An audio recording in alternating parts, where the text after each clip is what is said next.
That's him. Look, could that be the white nose? That's him. That is him, my friend.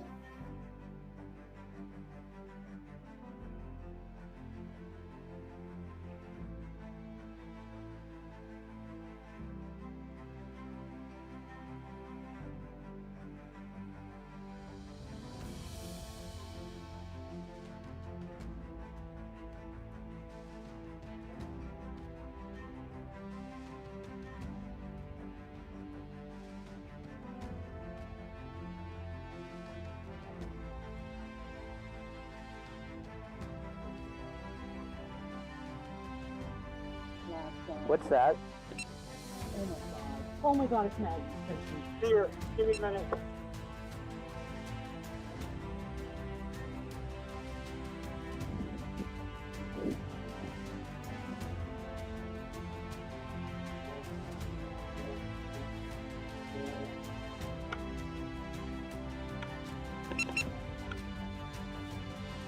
That's her. Is that her?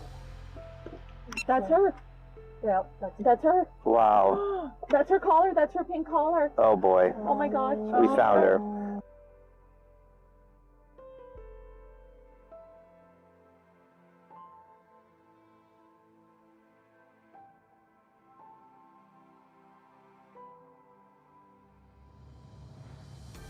Ooh, what is this? What is that? That's Brewer. That's Brewer. Holy cow. That's Brewer. Is that Brewer? God, that's Brewer. Did we just find your horse? Yes, it's Brewer. Brewer.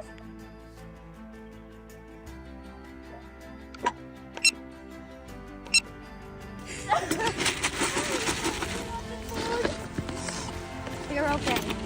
You're okay. Good boy, Well done, guys. Well done. Great job, team. Here you go.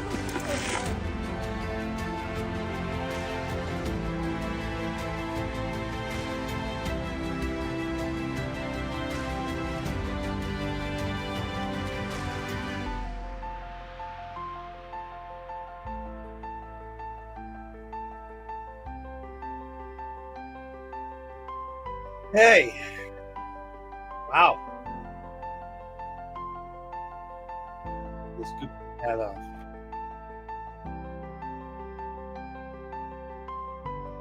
All right. Welcome, everybody. This is the first ever. All right. If someone may have their volume turned up a little bit. Okay.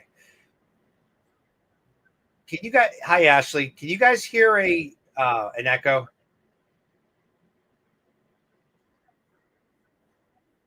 You guys don't hear an echo? All right. Why am I hearing an echo? All right. It's super annoying, but I'll figure that out. Not an echo, as in the dog.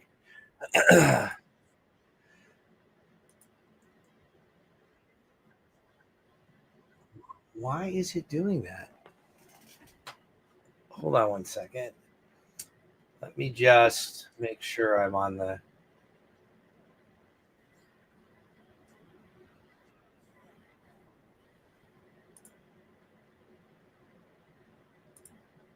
Huh. Okay. All right. So, guys, we're going to start tonight. I'm going to introduce our guests. So, in no particular order, we've got a number of people on. So I'm just going to get everybody on here. And what we're going to do is I'm going to let everybody give like a just a brief intro. Okay.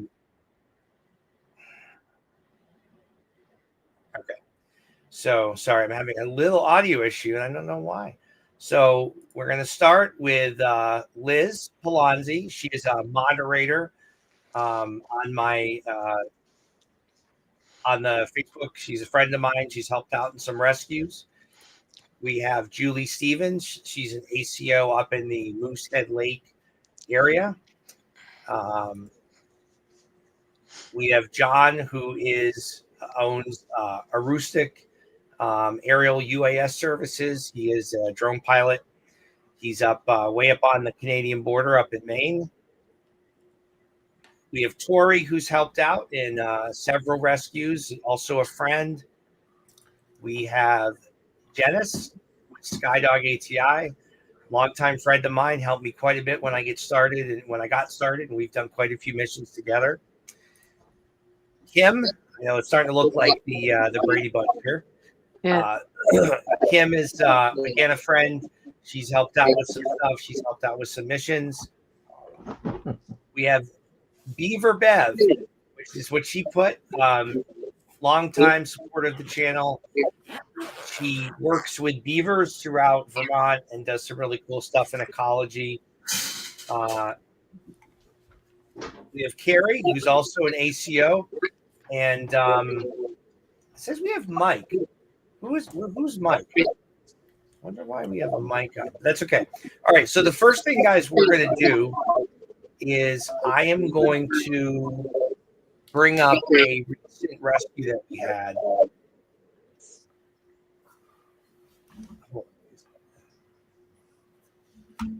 And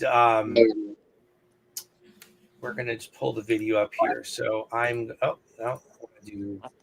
yeah, I guess I have to make us very small. And we're just going to talk about this. Remove from studio. Give me 1 sec, guys. There's going to be a few little anchors tonight because we're doing this for the first time. We're going to share screen. All right. So this is the, and here's what I'm going to do. I'm going to go.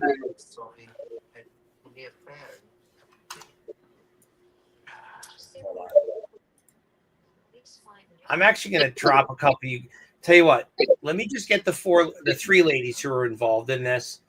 So what I'm going to do is I'm just going to remove Janice and John, and I'll take Carrie off because I just want to make a little more room here. It doesn't get too crazy. Okay. All right. And now we're going to add this video. Give me 1 sec.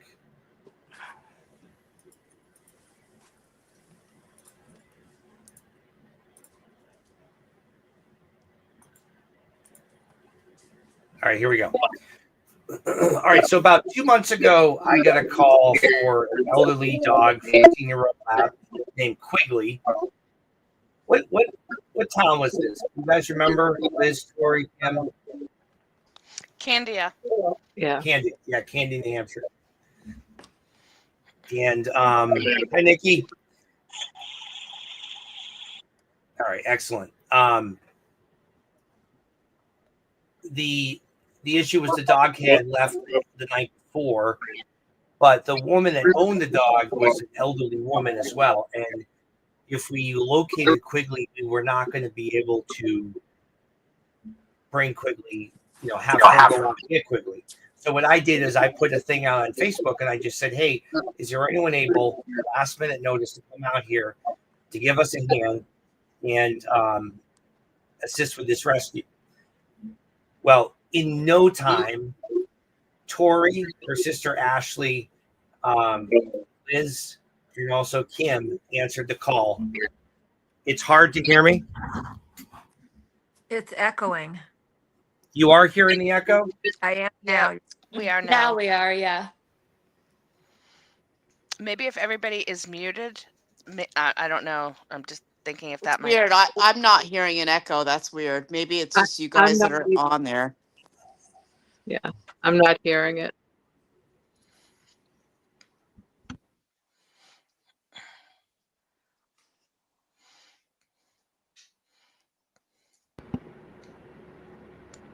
Okay. Can you hear me now? Yes. Yes. Let me just try something. Do you hear an echo now? I do not. No. No echo? No. I don't. See, So does someone else have a speaker turned up too loud? Because if your speaker is turned up too loud, it can echo into your mic. How do I check that? Is that just your volume button? Just That is, Oh shit, I just lost you guys. that's all right. Where'd you go? Let's try. I'm going to try something here real quick. I'm going to remove all of you. Whoops. Hold on. Give me 1 second. All right. So now, okay. So now, do we still have the echo? Do we still have the echo? So I can hear it. So it's on my system. This is what people want to see in a podcast. Hold on a second. We tested this earlier today, just so you guys know, and everything was great. That's my Yeti microphone.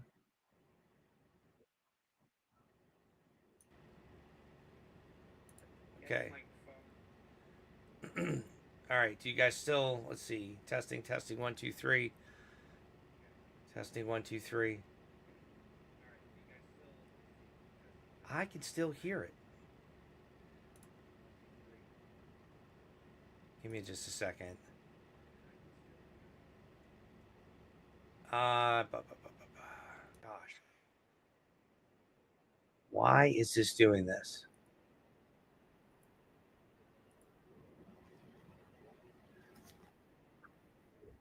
So if I move that so if I come way back here, just out of curiosity, is this still causing an echo? Yes, it is. Is it?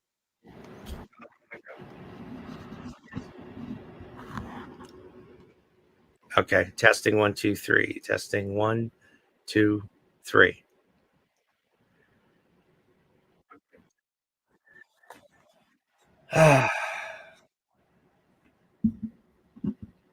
Do you guys on the outside, the people who are watching, do you hear the echo that I hear currently? All 9 of you. I'll put you guys back on. Hey, Rob, what if you try putting on headphones? I wonder if that would help, if there's a way that you can just plug into your computer. Yeah.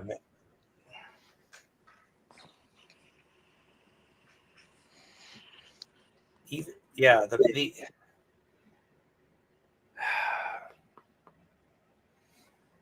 just curious. If you guys talk to each other, is there an echo? I'm not hearing an echo whatsoever from anybody. I'm not either. Can No, you guys hear me okay? Yeah. When we talk, there is none. Only when I'm he. getting an echo when Bev talks. Is anybody getting an echo when I talk? Yeah. Not me. Nope, not me. I'm wondering if it's the link that people signed in on, or some people not signed in on the link that you sent out and on the YouTube page. Could that be it? Yeah, Bev, you have an echo. Wow. This is turning into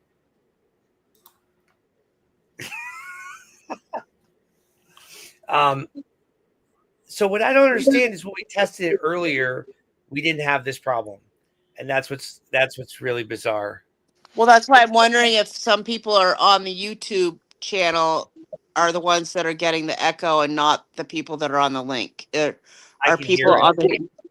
Are people on the different parts?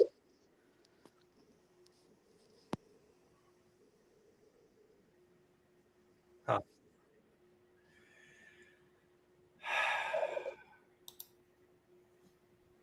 I just don't know how to fix it. And unfortunately, if it continues, I can't hear myself because every word I say immediately echoes, and it's crazy. So worst Rob, case scenario. Rob, are you signed into your YouTube channel or are you signed into the link? Oh my gosh. You had YouTube open, didn't you? It was open. Okay. Yeah, that's what it is. It. Yeah, shut off your YouTube and just go into the link and you should be fine. Well, See, you know what I had hit notify in the back. Okay. All right. See, Beaver Bev knows it all. Okay, I'm gonna drink to that one. Water. Okay, we are gonna continue. Thank you, Tori. You look like you are like, well, who is this guy that brought me in on this one? All right. You said lighthearted, so here we are. We're being lighthearted. Hey, we're all right. friends. It's okay. All right. No Thank you worries. guys. First time. All right. Yep. So I'm gonna drop a couple of you. We're gonna do we're gonna get that video up and we're gonna get playing. So give me a second. All right. So I don't want to hear me talk about this. I want to hear you guys talk about this. So what we'll do is I'm just going to turn the volume way down. And I'm just going to get to the point where we found Quigley. So we're flying around. It was a really good day for thermal conditions. YouTube was open. Golly, got me. Hey, at least it was an easy fix, though, right? It was. Yeah. You know what? I won't make that mistake again. And of course, I'm like the most technically challenged person on here, and I'm the one that figured it out. I didn't figure out. So we found we found Quigley about a mile from where we were searching. So let's talk about this. So Tori, Kim, Liz, and obviously Ash, she's not here, but you guys just showed up out of the blue. I want to hear from you. Like, how was this? Like, how did it feel like showing up for your first ever, or maybe not your first ever? I think Kim's done them before, but yeah, I want to hear it in your words. I guess I could start because I wasn't on Facebook because I was in a work meeting. So you reached out, you called me. But what's funny about it is I said, absolutely, let me grab my stuff. I'll be on the road in a minute. And you said, well, I'm searching now. I just started searching. And then I hear, hold on, don't move. And then there was like a little commotion that's like, we found him. I'm finding him while I'm on the phone with you. So that was really exciting for me. I just remembered that. Yeah. Okay. So I'm obviously on my cell phone. I'm jumping in my Jeep and I said, okay, keep doing what you got to do. I'm 40 minutes, whatever it was. And that was so exciting that at that point, I knew that you had already just spotted him. And you were confirming with the owner that this is him. And I said, go do your thing. You know, we're on our way kind of thing. So that was pretty exciting. I know, Liz, you were at work, right? Yeah, and I think you actually called me because I'm not usually looking on Facebook, and you said that I think it was before you found him, and that you may need help because you couldn't really, you were trying to get people, and I said, yeah, if you need me, because I was working in Concord that day, so I was a lot closer than where I live in Tilton, and then I think you called me back like really shortly after that and said, I need your help. And I'm like, okay, I'm out. I'm on my way. And I think you did tell me that you had spotted him. So you kind of knew where, at least at the moment, he was. And I like flew down to Candia's. And that was my first time going out on an actual rescue. So I was nervous, excited, hoping like, it's all going to go well. And my heart was racing. I was like, come on, we got to, Team Quigley, we got to do this. And so it was good. It was, then we got down there and we made our plan. And actually, I think that's the first time we actually met in person. We've talked on the phone many times. Yeah. So I had the adrenaline rush going, like, okay, this is the day he's going home. So yeah. Yep. Tori, you still with us, or did you drop out? Oh, Tori's back.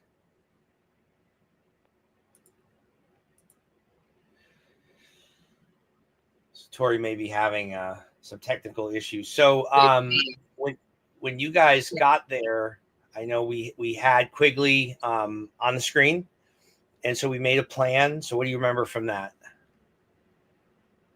I think one of the things we kind of just pulled out our phones, looked to see access, what would be, because I think when people even see the videos, they're a little bit edited as well. So they're not getting the full true story. I mean, you don't just find, a dog or horse or whatever, and then we just walk through a football field type environment. It's not like that. This poor dog who was mostly blind, mostly deaf, had wandered a mile away through thick woods and into a swamp area. So two of the points that I wanted to make is, as much as we say sightings, posters, I truly believe in it. This dog was not being found by anybody. If you had not been looking with a drone, he would not have been found. The second point is, when you were hovering over, we noticed that one of the other things is drones scare animals. Drones affect them, make them nervous, this and that. And we do have the still pictures. I believe a couple of us, maybe even you, Rob. There was a deer, like 8 feet from Quigley was asleep in the ground, had bedded down on long grass, had made like a little bed, and then this deer came walking in, was chewing and eating. Well, two things. There was a dog right there, and there was a drone hovering above them, and neither one of them moved. So I think that's one of the things that is a myth and I think was really important. We were all kind of learning on the curve there that day. So, but, making a map and trying to get in there and trying to see what is the best way. And not only that, but when we get Quigley, how are we getting him out? So it was such a huge team effort all around. And if, some strengths that, I think mine was a little bit with maybe the mapping or kind of planning that. And everybody else was just troopers like, yep, we're going in. And they just kind of followed in and carrying him once we got there. Well, let's do it. Let's do it a little bit sequentially. So I don't want to get too ahead of ourselves. Yeah. I'm just gonna stop you there politely. Tori, since you had dropped out a little bit, what were your initial? You and I met previously. When was that? Gosh, I don't remember when it was previous, but I remember the horse rescue. Yes, With, yes, the horse rescue. Was it Denver? It Yes, was Stephanie. Denver. Yes, Stephanie. Denver and Dumbarton. Yep. So that's how I first found out about you. Started following your page, and then the day this dog went missing, my mom sent me the link, and I live 10-20 minutes from Candia, and I said, all right, I'm heading that way. And I reached out to you on Facebook.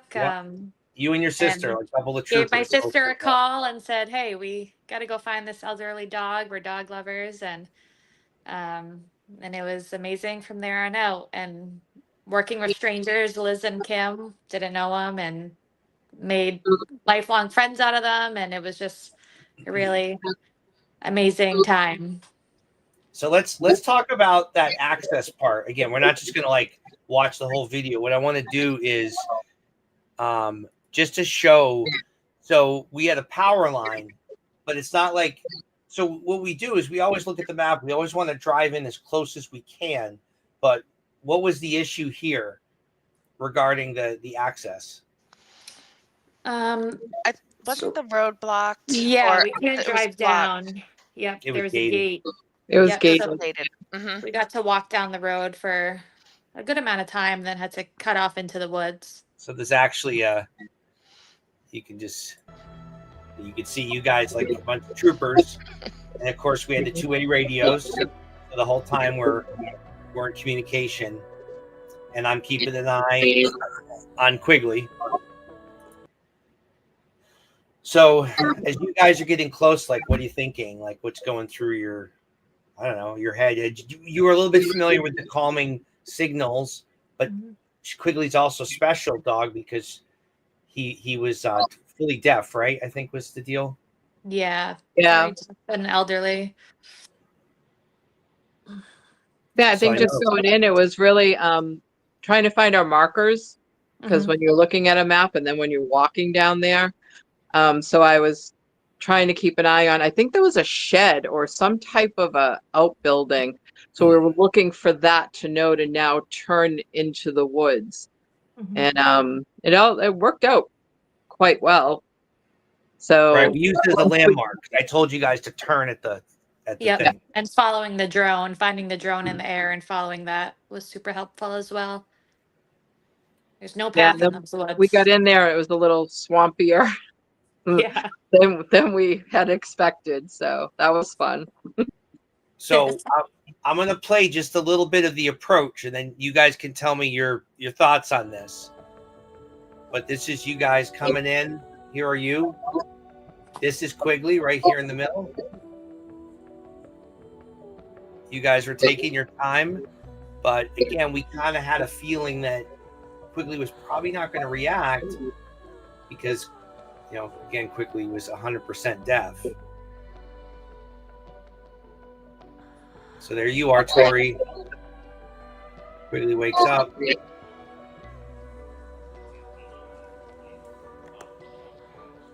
Was this you? Was this your sister, Ashley, that took this video? Or Yeah, your sister? Ashley's filming. Yep.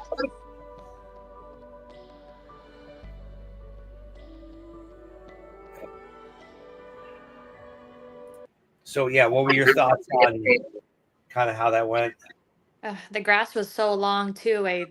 We knew he was nearby, but you couldn't see him until you were right on top of him. So once we walked over and saw that black spot, it was a great feeling. Yeah, it's funny. I think we were trying to be quiet as to not startle him, and I don't think he even knew we were there. So No, I think he was still sleeping, like when I got over him. Yeah. I don't think he had any idea. Yeah. But he was happy to be rescued. Well, there's some funny spots. I mean, I came up behind her, and we kind of got there at the same time, but I lost my boot in the mud. Well, I just stopped to find my shoe to put it back on. I mean, it was that. And then our first thought was, "Yay, here he is!" And then it's like, "How are we getting him out of here? He's not even so swampy." Oh, I don't know if you told me that part. Maybe you did. I don't remember. Yeah.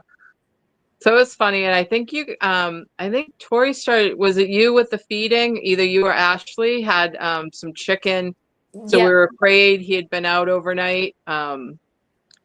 And I think quickly too, Rob, you didn't at the beginning of the story. What we found out later, how Quigley had escaped to begin with, was the poor woman. I forget her name. I'm so sorry, but Quigley's owner had flooding in her basement, and the fire department had been there that night before. Right. That's right. And left one of the firemen left the gate open, and so they didn't realize he had wandered off, and that's why he had been gone. So, and she was really struggling, and so we were like, he's got to get some food, some water, and Tori and Ashley were just troopers with carrying him. Oh, absolutely. Well, let's get to that part because he needed to be carried out. And here are you guys. So there's Ashley, who's not with us today, but and then you got the car as close as you can get it. So what happened was, on the way in, I had noticed that we crossed over an asphalt road that we didn't see on the map at all.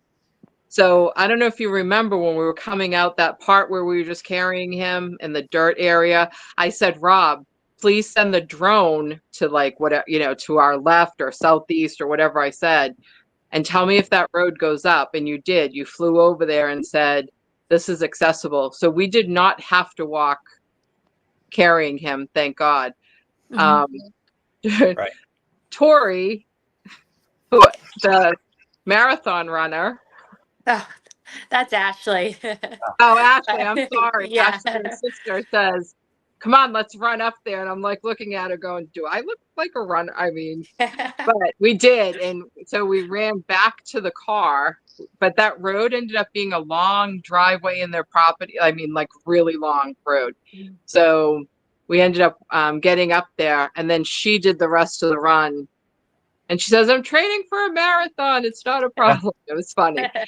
Jumped in the car, swung back around, picked me up, and then we drove down. And thank goodness, because he was just dead weight.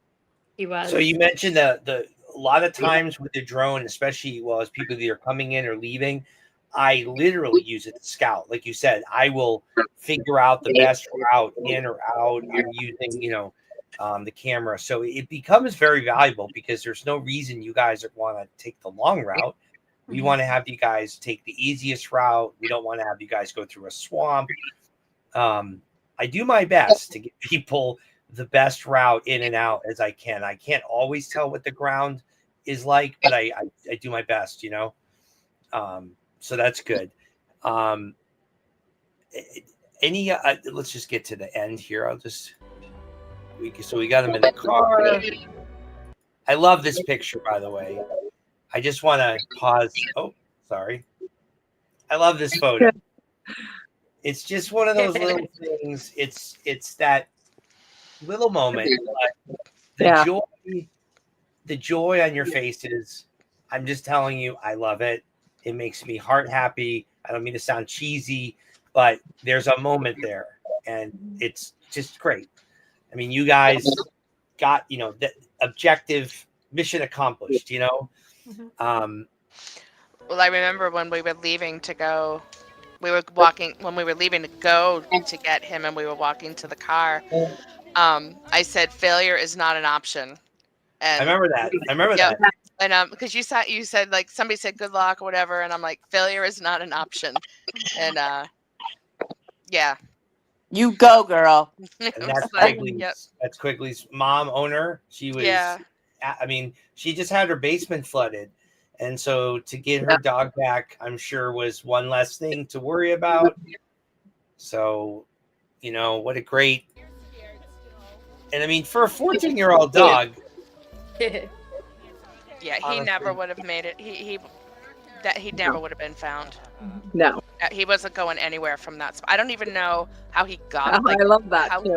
I love that. That's an awesome photo. That's a good one. Yeah, it's just amazing how he got there. How tall that grass was. Mm-hmm. You could have walked. And this is a good point. With the another great picture. Let me just go back real quick. With the fight or flight thing, but even without fight or flight, with this dog being completely deaf, you could have walked right by him and not found him.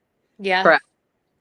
But I will also say dogs that have perfect hearing, who are in full fight or flight mode, will also do the same thing with their owners. You can walk virtually right by them, and they will not respond to you calling if you're yelling, and because they freeze, they regress. So yeah, it's and there's our that's a great photo. Yeah, it was a really good one, and just for people to,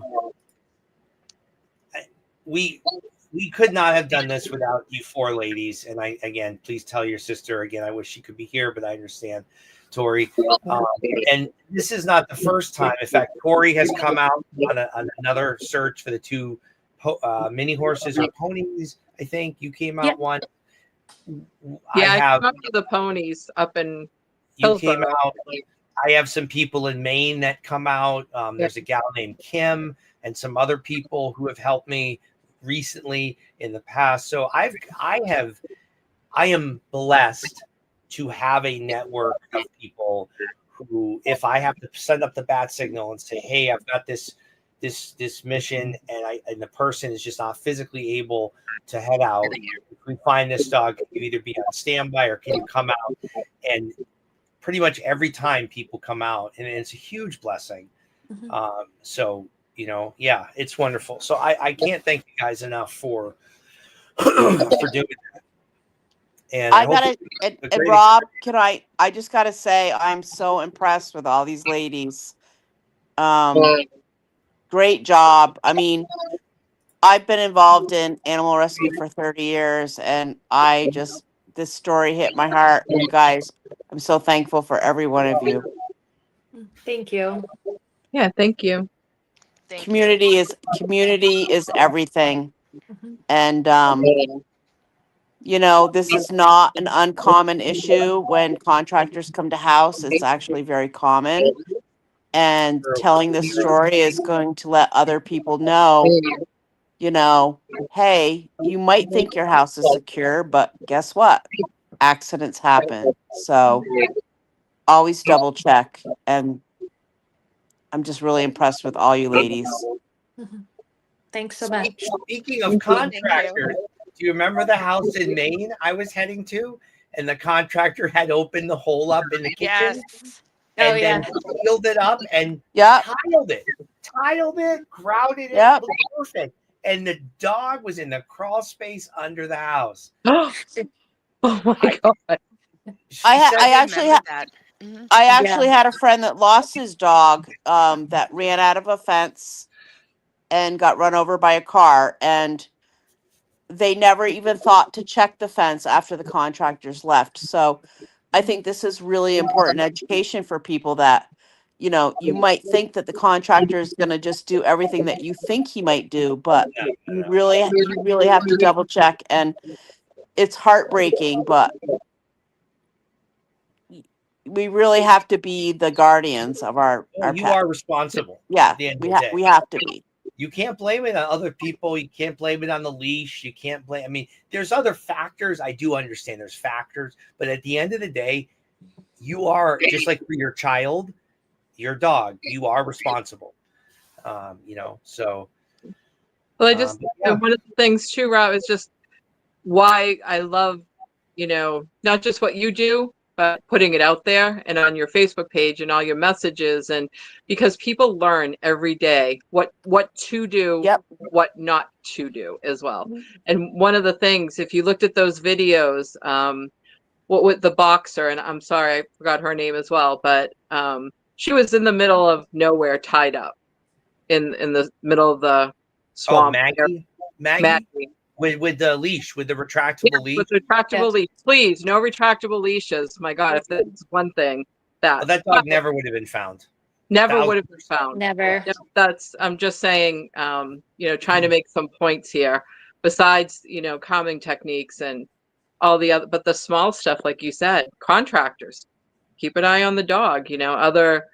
Other things, but why you do what you do every day, I think there's a new message or a new story or a new lesson for everybody. And I really want to thank you for that. And that's why I got involved to begin with. Yeah, and it's not just about the kind of dog you have. It's about, you could have the friendliest dog in the world, but if they're put in an unfamiliar situation, you could lose them. Or you could have a dog that's aggressive, or you could have a dog with behavior issues. And you take extra precautions sometimes with those dogs because you're like, oh, the UPS guy's coming. I got to put my dog in the bedroom, right? But if you have a friendly dog, you don't think about those things. But then if that dog is put in a position where it's in a situation where he doesn't understand, that opens the door to escape, right? It's all about behavior and understanding your dog and just being there and being responsible. Sure. All right. So do you guys have any last finals before I segue to John and Aroostook? Just thank you very much, ladies. This story is amazing. You're all amazing. Rob's amazing. And I'm so excited we're doing this because I'm an educator and this is so important.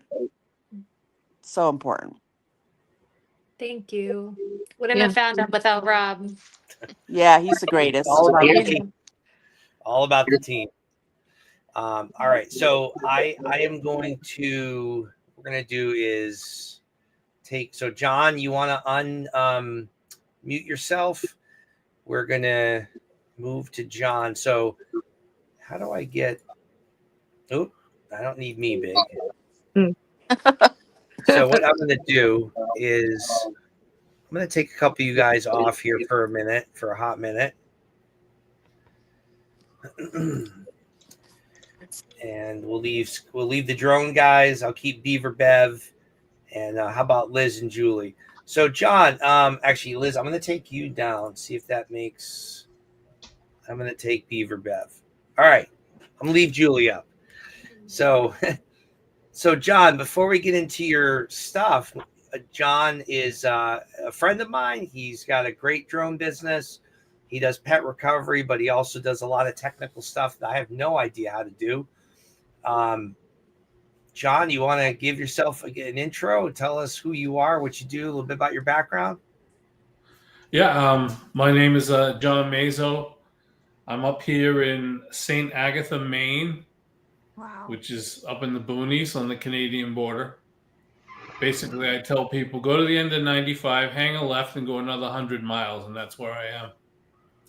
I'm retired from the government, did 25 years with, started with immigration and ended with customs and border protection. And thanks for your service. Same to you, Rob. And so I needed a hobby, which turned into a business, and that was the drones. I did some when I was working for the government. I worked for. Just so you know, you're a little out of focus. Yeah, I don't know why unless that's intentional. Do you need more light? No, I don't think it's the light. It's probably better that I'm out of focus anyway. You can just keep going. It's fine. Oh no! So I'm familiar with air and marine operations. I did an assignment to Customs and Border Protection, has the Air and Marines Operations Center, and we actually work with the big drones, the Predators. So that was pretty interesting. But anyway, you're a helicopter pilot, right? No, I am a student pilot. I never finished. Something like that. The pictures you saw, those were when I was riding on the passenger side for the customs helicopters. Okay. Yeah. So I've got a lot of time in the air, but not a lot of time piloting. Okay. All right. So let's. So basically, my main business is been aerial photography. Also, do some mapping, non-survey grade mapping, and a lot of real estate work. How I got into the pet thing is Rob actually called me. He had some people that weren't too far from me, and he couldn't come up. And I went to help him because I have a thermal drone also. Unfortunately, I wasn't able to locate the dog, but a neighbor found it the next morning, which was good because it was a little cold out.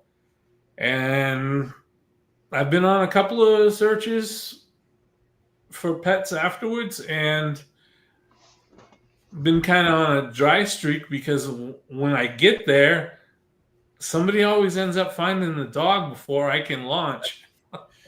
Do you want to try like turning your camera on and off or something, or just I don't know if there's a. Okay, You're really blurry, and you were nicely in focus before. I'm gonna iron out all the kinks tonight. Janice looks great. He's looking good.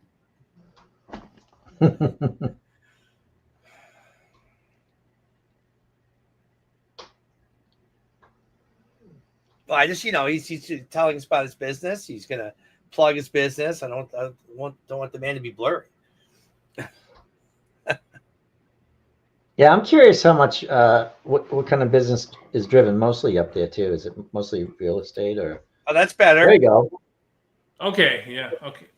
That looks good. Janice, what did you say? You were curious about what? I was curious about what your main business was up north. What drives your business mostly? Mostly real estate, and I've done some corporate for like architectural firms that design buildings. Like there was a school up here that a firm in New York designed, and after it was finished, they hired me to take pictures of it Done some construction work. They built an international bridge up here from the U.S. to Canada, and I was hired by actually the drilling company that drilled for the pylons. Nice. And I spent a couple of days on that job there, photographing them drilling the wells, and also doing video and stuff. Did you And just real getting quick- involved with Sorry. the emergency management agency up here is putting a drone team together, and I'm getting involved with that. Unfortunately, the only thing they could get was a Skydio, and they're still waiting for it, and it's been on order since August. Oh, okay. So, that's kind of a problem. You've got a potential customer up there of the paper mill for measuring stockpiles. They've got a stockpile that is in the acre, like I think it's 10 acres or something. It's huge, and it's I believe it's just over the border though in Canada. But that's it's usually the Canadian one, and unfortunately can't go work there. Oh yeah, right. So anyway, that would be a really lucrative. But I've just for practice, I've done the mill on the U.S. side. Oh, okay, good. But there's no stockpiles there because that's all on the Canadian side. So the Canadian side is where they do all the pulp, and they make the paper on the U.S. side. You probably need a RTK too for that too. Yeah, well, I have RTK. Oh, good. Yeah. Good. So, I have an M30, so that comes with the RTK. Okay, sure. I also have FPV. We've got a Mavic 3. I've got 3 Inspire 1s, the original ones. I've got a Phantom 4. So, and actually one of my Inspires actually has an N number because it was originally owned by ABC. Oh wow! Oh, cool. Out of New York when they first started flying drones. I ended up with 2 of them, two Inspire 2s. Okay. The first one I lost, so anyway, that's how I got a second one. But that was a while ago. So, John, why don't we have you show? I'm going to bring up one of your things here. You want to do that that three-dimensional the virtual tour? Yeah, why don't we show everybody that? I think that's super cool. Let me just pull it up. Give me 1 second. All right, so this is something that John made. I wouldn't have a clue how to make this. And I guess the best thing, John, is if you want to tell me so how to explain, and I'll fly the drone. So, John, did you get paid to do this? Did you just do this for fun? No, I did this on my own. I noticed that on the social media, I was getting more hits on the 360 photos. So then I thought, super cool. What if I put the 360 photos together from different areas? So like this one here that Rob's got up on the screen, that's the town of Madawaska. And you're starting down towards the beginning of town. And if you see a little, like that little eye there, Rob, St. John if you River click Campground. on it, that actually opens up a website for the campground, because there's a campground there that people can bring their RVs in the summer. Now, if I just click somewhere, does it bring me towards it? No, you have to spin around the other way. Okay. Oh, you see, my little logo there. Yeah. If you click on that right there, that will bring you to the next photo. Very cool. And if you look down, you'll see the little map pin. That will open up a website to the medical clinic that's there. Oh, that's very cool. So you go back up anywhere where you see my logo, that is access to another photo. Nick? How long did it take you to do this? couple of days. I mean, I had the photos already done. It's just putting it all together. And like also, if you hover your mouse over, it should speak to you. I hear it. Yeah, I hear it. It's nice. So I was thinking of trying to do that. Now that's the international bridge I was talking about. So if you there's a couple of icons there that are, one looks like a video camera right there. Yeah.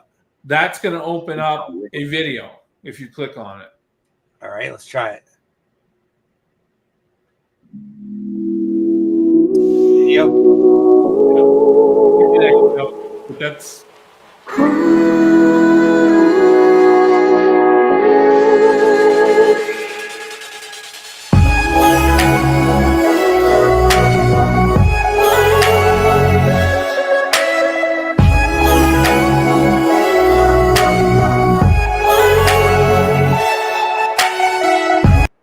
super cool. That's very cool. And on the other photo, there was a little symbol of a camera. If you click that, that opens up actually my gallery site with photos from my gallery.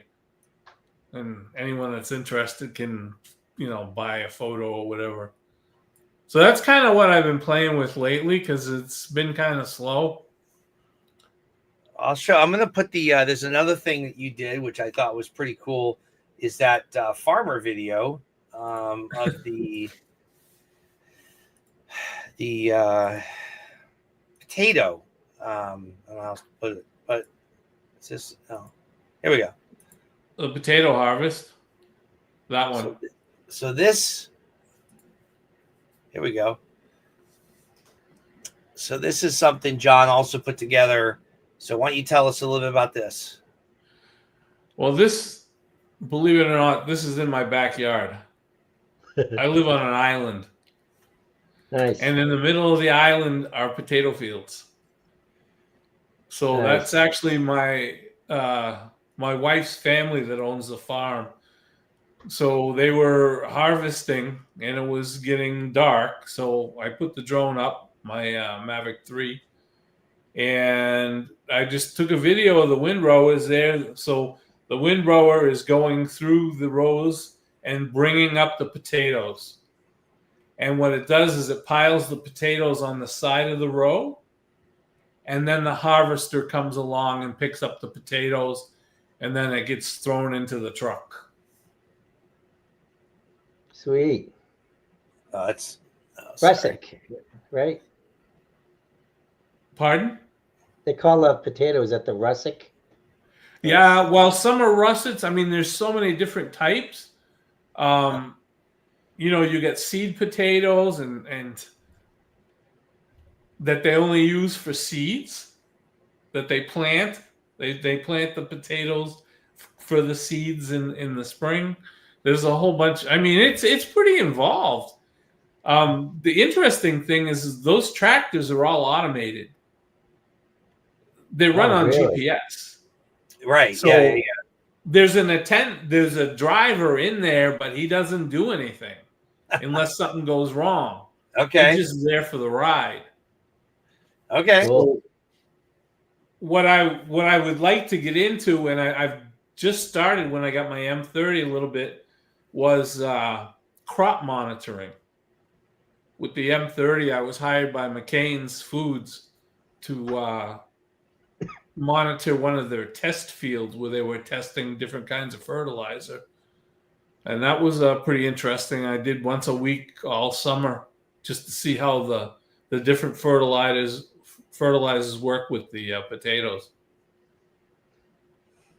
Well, I thought it was just a cool video, the lighting. I don't know. I just yeah, I know. I mean, I love doing the videos and stuff, but I also like playing around with the more technical stuff. So I guess I have an eclectic taste of trying to do a little bit of everything. All right. John, what is your website? How do people get a hold of you? I'm going to link it on my page too after this. Yeah, it's a rustic. You can see the spelling there. Yep. And it's a rustic UAS altogether.com. And there's that would bring you to my web. I actually have 3 websites, but that brings you to the main website. Then I have a gallery site, and then I have a blog site. John, there's someone asking you a question. I just figured out how to do this. First time. So Tailwaggers wants to know, what software did you use to create the map? A Virtual Tour Pro. All right. Well, hopefully that answered your question. Well, that's the first time I've ever done that. And trust me, it's not cheap. But it is a perpetual license, so you pay for it once and you own it, and you get a year's worth of updates for free rather than a subscription service. So, okay. And that's the 360. That's what you're talking about, right? Yes. Yep. Very nice. Winston, get up here. All right. Any final thoughts, John? We'll have you on again. I'm not kicking you off, but just regarding your section. No, fine.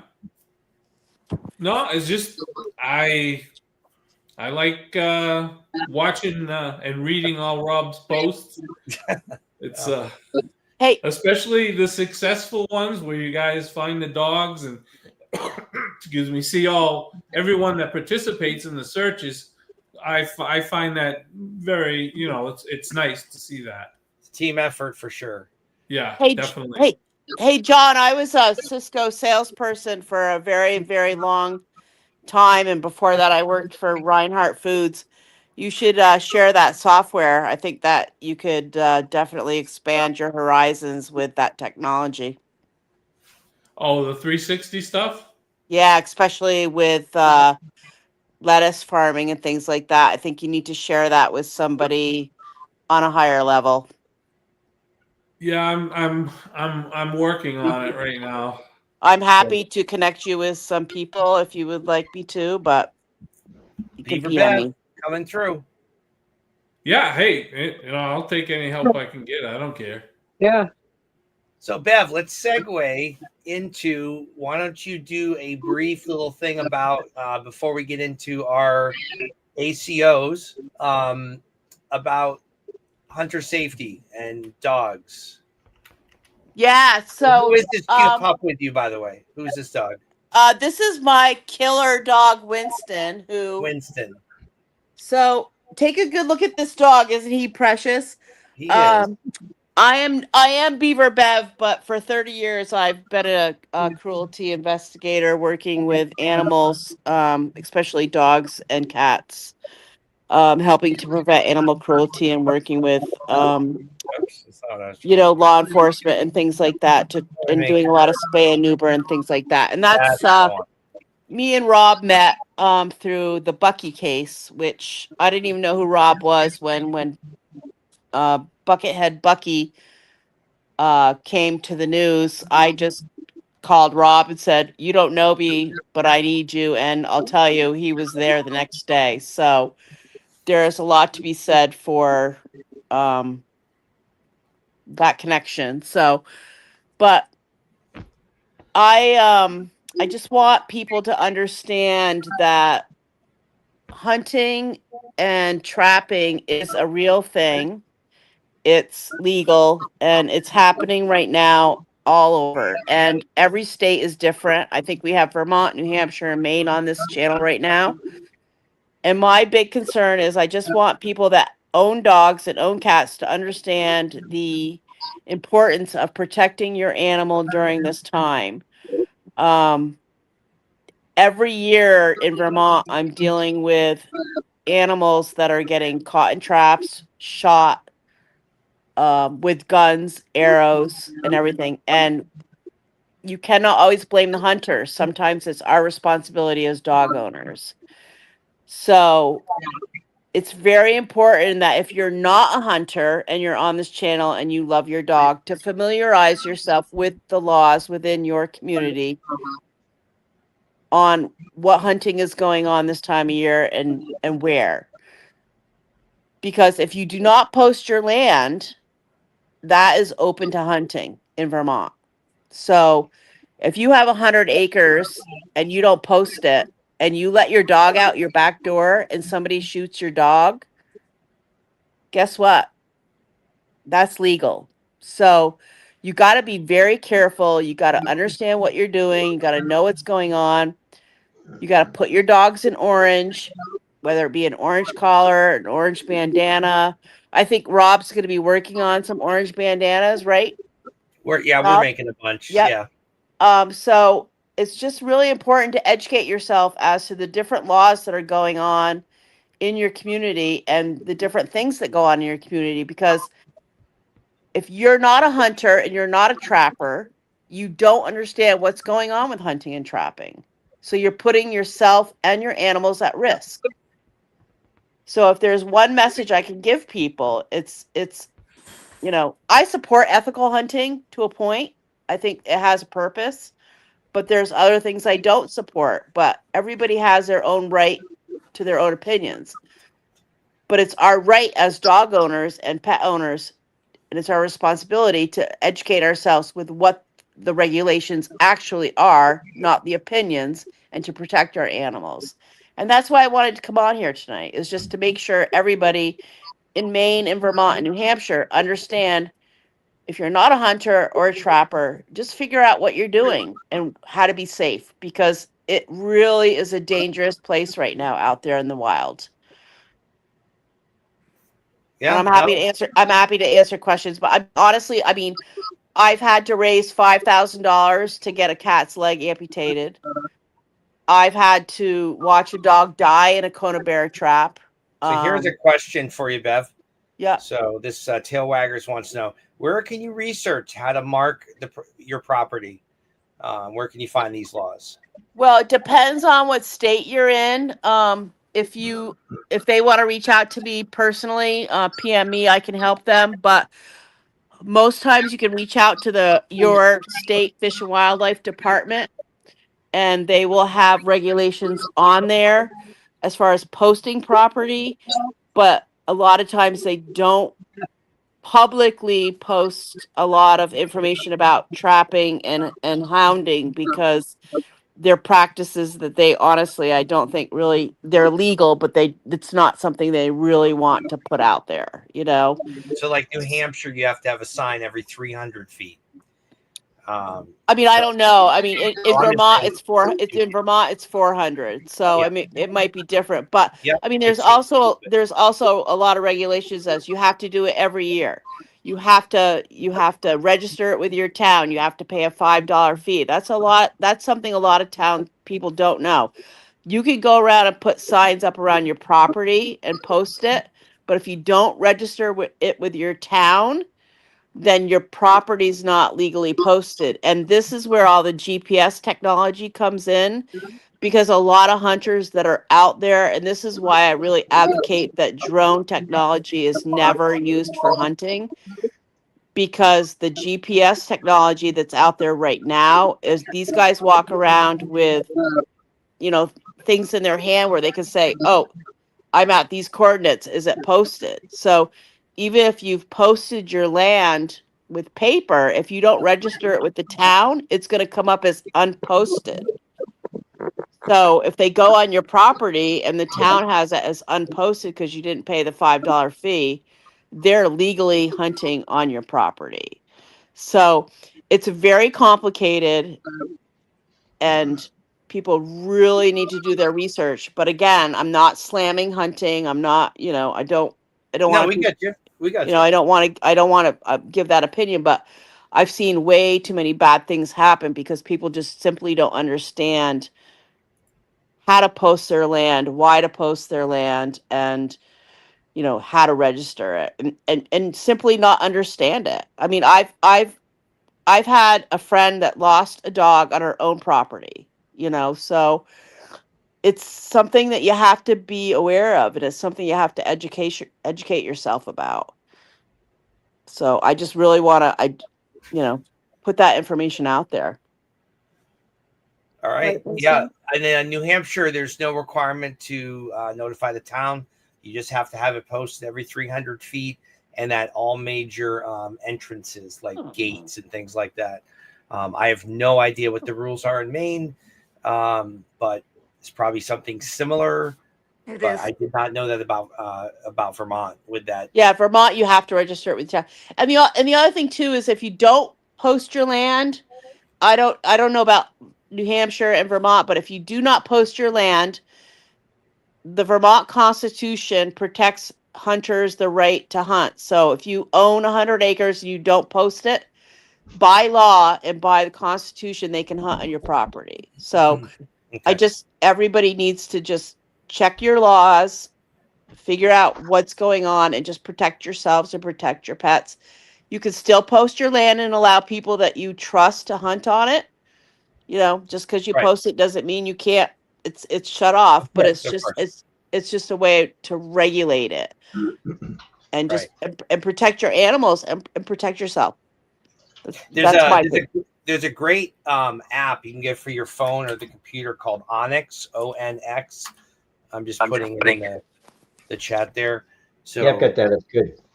Yeah, and so you can instantly tell who owns what property where. And I use it sometimes when we find a dog and we see that the property is posted, because I always tell people if the property is posted, I don't recommend going in to retrieve your dog unless you get permission. Some people just go, and that's on them. I'm not saying I wouldn't just go, but you obviously need to be careful, So, but we use Onyx just to check, because sometimes, we'll go to this house, knock on the door, or call the town hall, or sometimes the police will do a message delivery for us, and we've been able to get permission that way. So that Onyx is I don't know what it costs a year, $100 or something, but a lot of hunters use it, a lot of dog trackers use it. It's not just for hunters though, it's for a lot of other things. Yeah, and there's a lot of ethical hunters out there, and they're not going to shoot your dog on a whim, but accidents happen, right? I mean hunters accidentally shoot people. So obviously it happens, but they can hit your dog if they can accidentally hit a person. And this is where they're not going to get in trouble. Right, and this is where I really push the drones. Like we had a beautiful dog that went missing in the Green Mountain National Forest this last week, and I don't think anybody has called a drone about the dog. And I sent an email and I said, listen, it's trapping season, it's hunting season. Yes, you would not normally call a drone service after 2 days without sightings, but what if that dog is in a trap? What if that dog has, at different times of the year, there's different circumstances. And I just think it's up to us to really educate people on that and let them make their own choices. I mean, knowing what I know, if that was my dog, I would have called Rob right away and said, oh my God, what if he picked up a scent? What if he, you just got to understand what's going on in the woods around you, and you got to protect your animals. I'm not at the point where I'm going to say I want to ban traps, but I will say this. I'm not a huge fan of them. And as a military guy, I look at traps a little bit like landmines. They do not care who they grab. They are completely indiscriminate. So what I can say is, if you are going to trap, you need to be incredibly careful. And you need to follow all the rules. And I'm just saying, I couldn't put a trap out unless the world was ending and there was zombies running around, and it was the only way I could feed my family. And then, of course, we probably have bigger things to worry about. But the bottom line is, I just would be worried that some neighborhood dog would stick their Well, and people cannot, like in Vermont, people can't trap on private property. So even though if you don't post your land, people can hunt on it, but they cannot trap on it without verbal consent. Okay. But the big deal is when all these people go to the Fish and Wildlife agencies that have these national parks and things like that. Like the Green Mountain National Forest in Vermont is one of the it's very heavily trapped. And people let their dogs off leashes all the time and they don't even know it because they don't post it as being trapped. They don't don't flag traps. There's no notification whatsoever. And the reason for that is because they don't want people tampering with their traps. So we had a dog. Can you leave these traps out year round, or do you have to pull them in at the end of a season? Well, in Vermont it's 6 months. I'm sure some just get forgotten about. I guarantee you they do. Oh yeah, we had a dog 3 years ago on Christmas Eve that got caught in a trap. That the name of the trapper was on the trap, and he did admit after the dog was brought to the vets with the trap that he actually admitted that he forgot that the trap was there. I mean, people die. I mean, there's all sorts of things that happen, and there could be traps just laying out there. Like I said, it's a little bit like a landmine. So it's just a matter of educating yourself, and just understanding what to do with your property, how to handle your property, and how to handle your animals. I mean, I'm not a big fan of off leash, recreation, because I've never had a dog where I've been able to do that other than my Rottweiler that was very highly trained.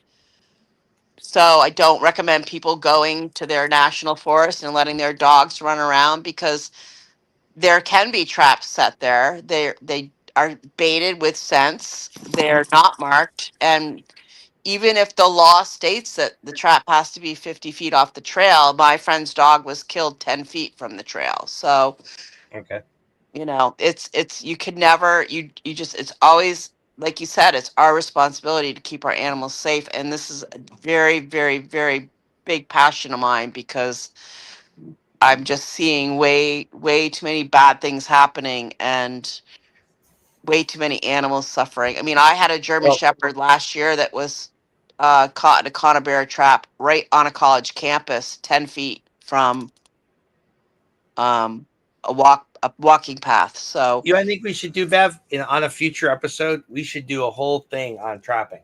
And I don't mean teaching how to trap. I just mean the cautions of trapping, some of the laws. So make a mental note.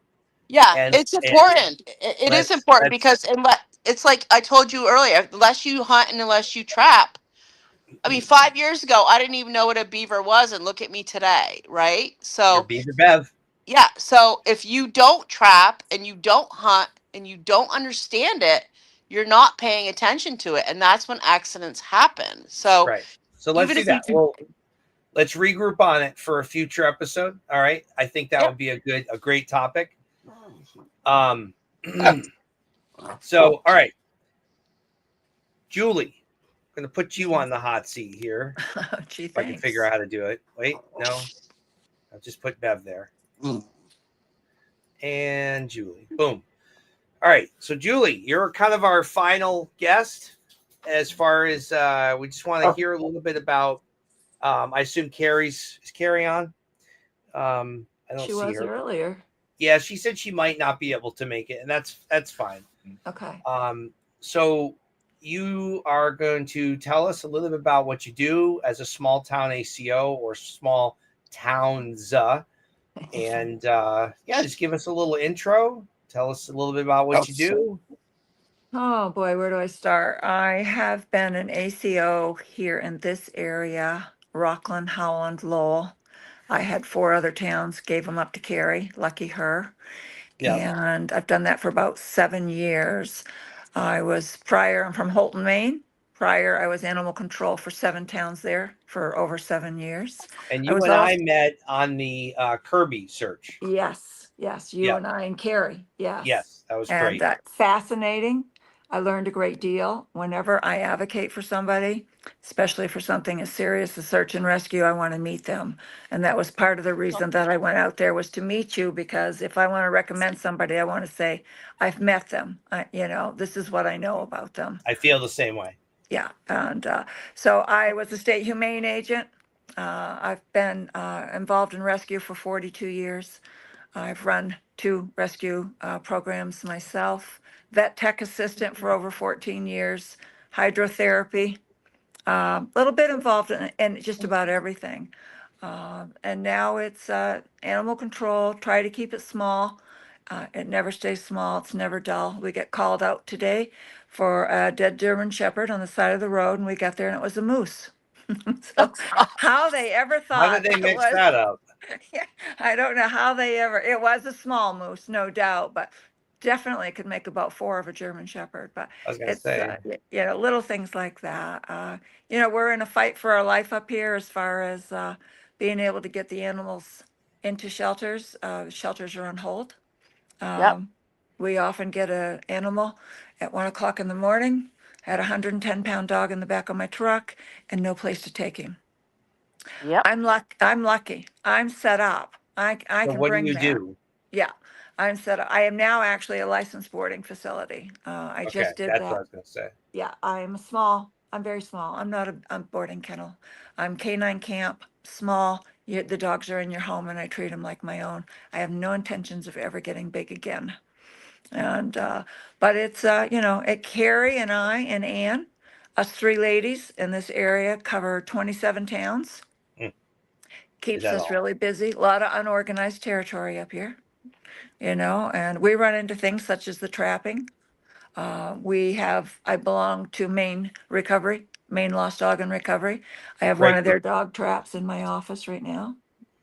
And so we're here, and we don't mind getting a call or helping Rob or answering any questions whatsoever that we can. The laws change every year. It's important for everybody to keep up on that. Yep. We have to get educated. Carrie and I got another big place down in southern Maine that we've got to go to for Educational Day on the 15th. And Carrie and I mostly keep up with a lot of that because somebody's going to catch you. If you don't know what the rules and laws are and you try to fake it, you're not going to make it. That's right. You've got to know, you know. So, so that's just a little bit about my background. Yeah, What Julie. And oh, sorry. ACOs in Vermont is the same thing. I mean, you guys are under a lot of pressure, and Rob's really trying to bring awareness to that because I mean, community support is everything, and you guys are all stressed, and there is just no room for any of the animals. I mean, this is it's a real problem, and We can't you're do it not. alone. We No. can't, that's the big thing. We've got a case right now that's under investigation of 7 German Shepherds. Those 7 German Shepherds came in supposedly from New Hampshire. We don't know. Yeah. They could hardly walk because their hair was so matted, you couldn't Hmm. tell they had hair. Yeah. Yeah. And I run a vet clinic up here once a month. Yep. And we have a mobile vet that comes in, and that's cut down a lot on people's needs. They can't afford vets anymore. They're turning their Oh, dogs and cats loose.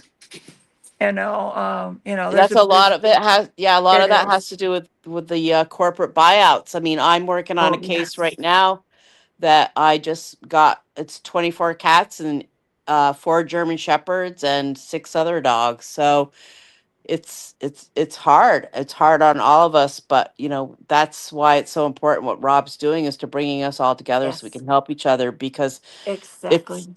it's we need people that are willing to work together and willing to bear their scars and bear their struggles and have rational discussions about it Yeah. and find solutions and not just you know Working together means everything. We've got yep. a state humane agent, we've got a veterinarian, we've got 2 dog trainers up here, and we've got several ACOs that are all involved in this case. And we couldn't have pulled off what we did on Saturday if it Yep. hadn't been. We got every one of those dogs vaccinated, a wellness check, and every one of them scheduled for neuter. And we could not have done that if we had not all grouped together for this.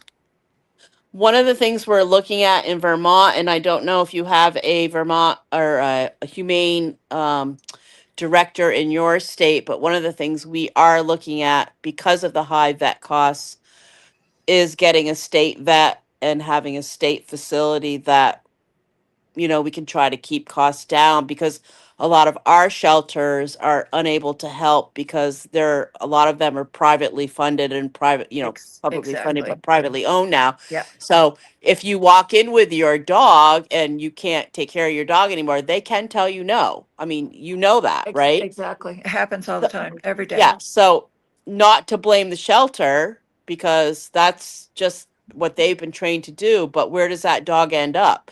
It ends up on the side of the road getting let out of a car, and then it ends up at a rescue, and Or then run ends over. up or run Yeah. over, and then it ends up with no place to go, or Rob looking for it, or Well, so that's why we started the clinics here. We're small. We're up north. I mean, I'm from Holton, which is a lot further north, but that's why we started the clinics, and they're low cost, but one vet can only do so much, but every yeah. community needs to find a mobile vet or a vet right out of school.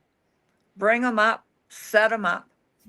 I mean, we're in the process of doing that also. I'm hoping to retire here pretty soon, but not until Yeah. I good, have, good luck with that. yeah. A word of advice, because we just had a huge meeting, is one of the big things, because spay and neuter is huge, as you know. A lot of the younger vets that are getting out of vet school are struggling with spays, because spaying a dog is not that easy. No, it's not. Neutering a dog is very simple, but spaying Yeah. a dog is not. So the younger vets that are coming out of vet schools nowadays have not had the experience that our vets from our time, you know, Yeah, they're that pushing have them been, through. Yeah, yeah, they're they're just, pushing them through, and yeah, they're going to these vet clinics, and they're like looking at 30 dogs that need to be spayed, or 30 cats, and they're like, I can't do this. It's yeah. like, so It should be good training. Shouldn't that be good well, experience for a new vet? it is good training, but it's not. Spaying a dog or spaying a cat is very invasive, and people Yeah, I don't don't want them understand that. experimenting on my animal, Yeah, it I Rob, thought you meant strays, but and this is, not that Yeah, it's any different. I just yeah, mean they yeah. have but to this is pick something up. I never knew. I mean, I just learned this like a month ago when we had our meeting, because I always thought spaying and neutering was easy, and we had a vet that came in and talked to us. And they were like, No. it's not, I've assisted for so many years. The spays are just so much more, even machine wise. We yeah, have a neuter clinic here, and I can bring 10 cats to her in our building and neuter all 10 of them in a matter of a few hours. With yep, spay, we've got to set up everything. We've got to set up our oxygen machines, our heart monitor machines. Totally yep. different spaying a cat and a dog than it is neutering. That's a whole new topic for you, Rob, right there. Oh boy, here we go. You Well, ladies. there's a lot to it, and that's why it's good that you're doing this, because the general public does not understand what people that are involved in animal welfare are going through, because all they see is, I got to take my dog needs his nails done. We got to go to the vets. My dog's sick. We got to go to the vets. My dog's. They don't see what's happening on the streets unless you're involved in animal welfare. And And bringing we, it up and bringing it to the yeah, public does not always make you, it's a good way to get enemies. Everybody's worried about their taxes going up. Everybody's worried about, well, what is it that you're going to do next? That's going to cost us money. It's like we're struggling right now. We are in an area where we're not safe. And yeah, we're dealing with a lot of drug houses because these drug houses have dogs. We're not safe, and we don't always. Sometimes you can pull into a yard and you go, "Oh, I know where I am and what this is." Sometimes you can pull into a really nice place, not have any idea, and they're cooking meth downstairs. You yeah, don't know what you're getting into, or the dogs that are going to come out that door. yeah. We're And we're that's, yeah, fighting this a lot up here in the country. yeah. And that's why it's really important. Like I live out in the country too, in Vermont, and I had 40 cats that got dumped on the side of the road in a dog park. And when I went to the Humane Society to ask for help, they were like, well, your town's not contracted with us There you for go. cats. There you And I'm go. like, what do you mean not contracted? Why would I be contracted with you for cats? I live in the country. I have predators. Yeah. Cats get loose. They don't last more than 24 hours, but this is a cruelty Well, case. They refuse to help me. And So, what we're running into here is many small towns in a large area with just maybe one shelter within, sometimes 100 miles. And the towns all contract to that shelter. Well, guess what? yep, That shelter's closed to intake. And we're going, but we contract with you. You have to take our animals. And they're going, we don't have any place to put them. yep, They just don't. I mean, our shelter itself here in this area, has been closed to intake probably, I'm going to say 15 times already this summer. And I just got a call tonight from Ann before I came on.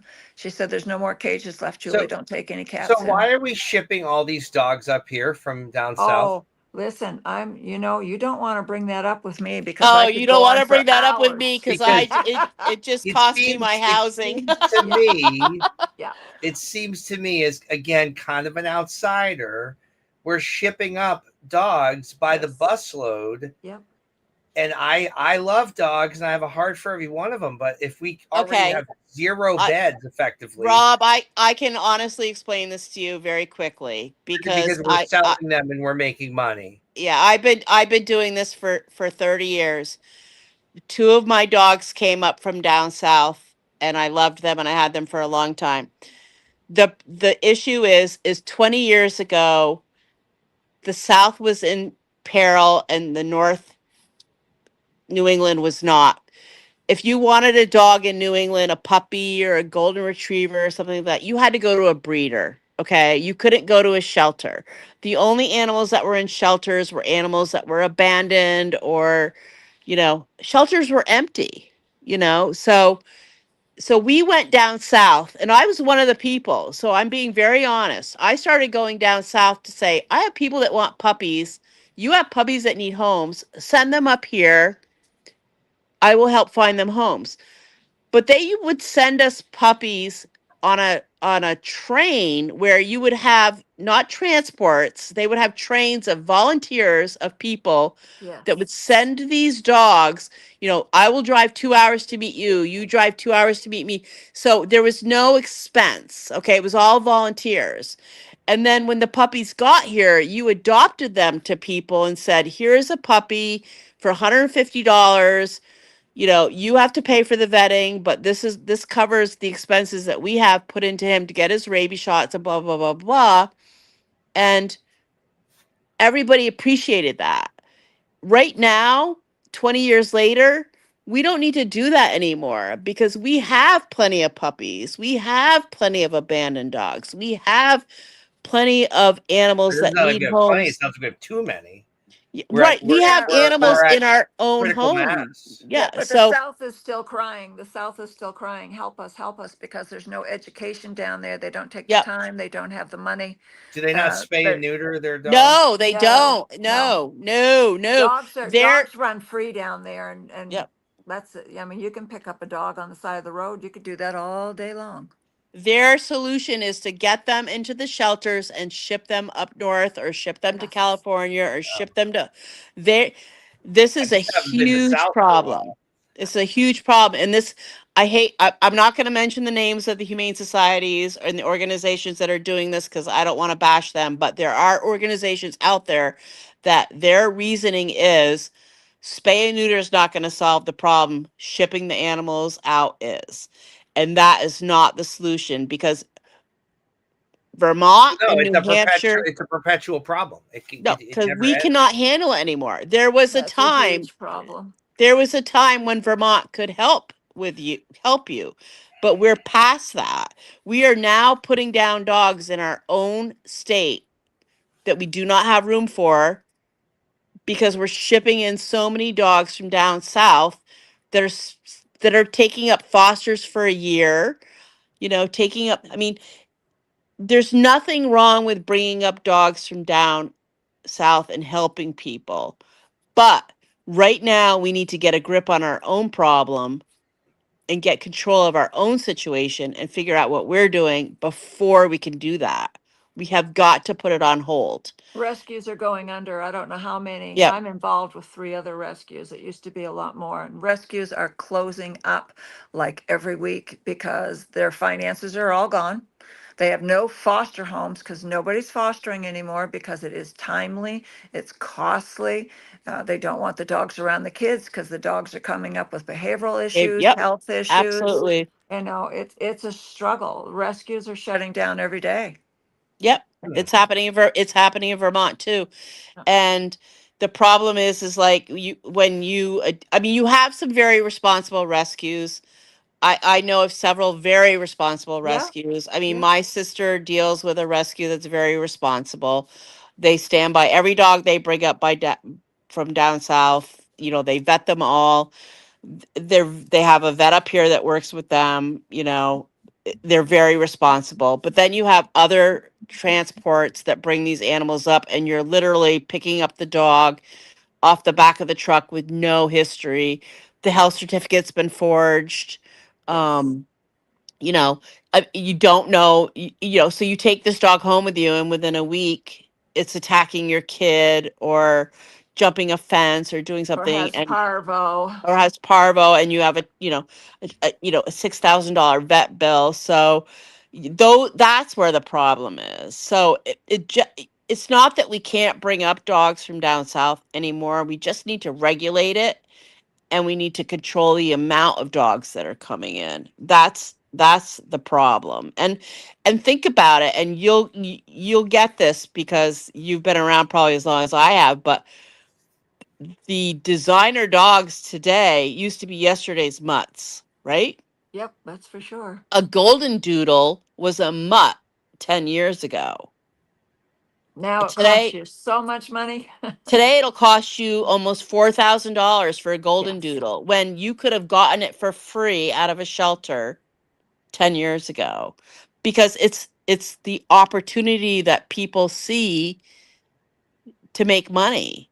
And if you really want to go into detail, we could have a whole, you know, case about the AKC legislation supporting puppy mills. I mean, it's endless, and you probably know that.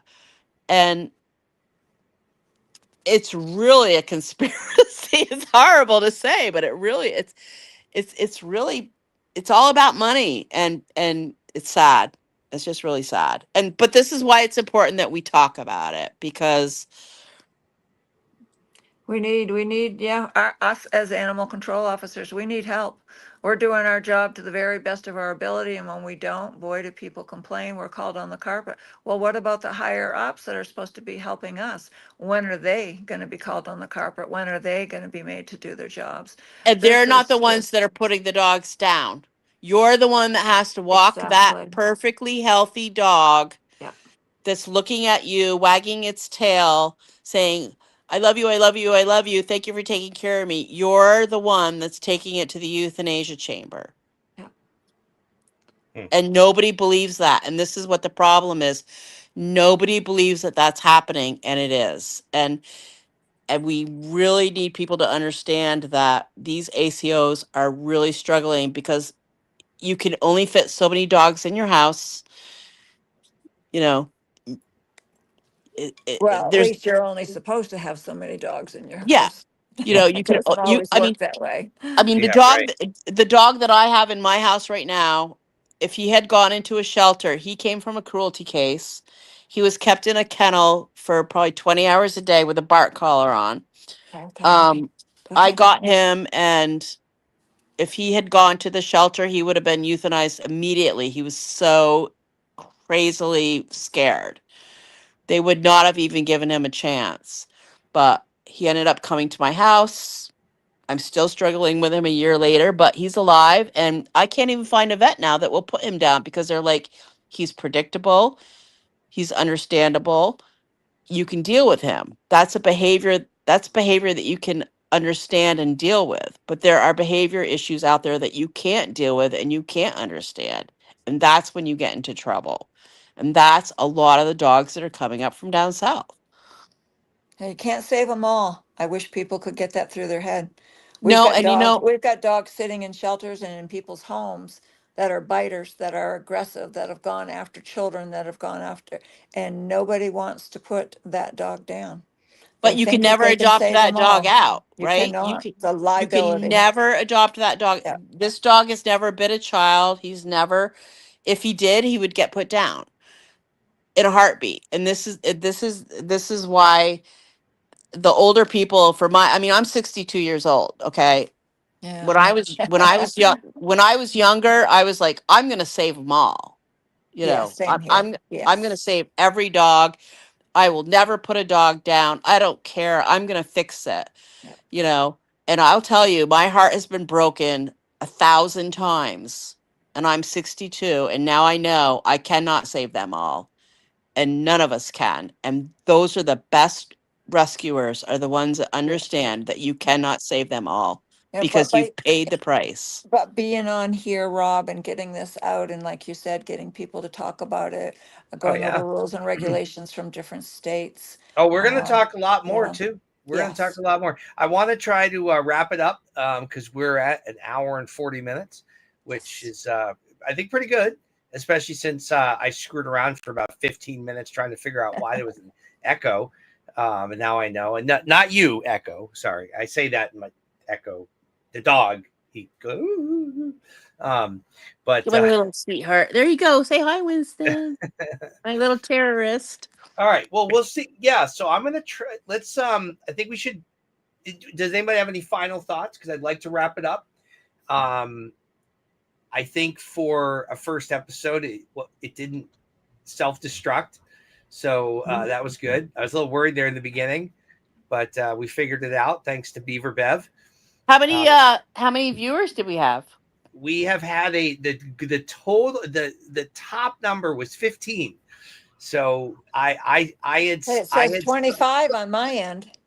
Oh, 25. Yeah, but everybody in a different area might be different. Oh, that's weird. Yeah, but it's gonna spread, Rob. It's gonna spread, Rob. Don't well, you know? I set the bar low. I said I wanted at least 2 people to watch this show. So if we got 15, that's excellent. 7 times. I think 7. Yeah. So I set the bar very low. And I got to think a couple of them are probably even haters. So that's great. But anyway, oh my God, don't you love the haters? Oh. I love them. They keep me going.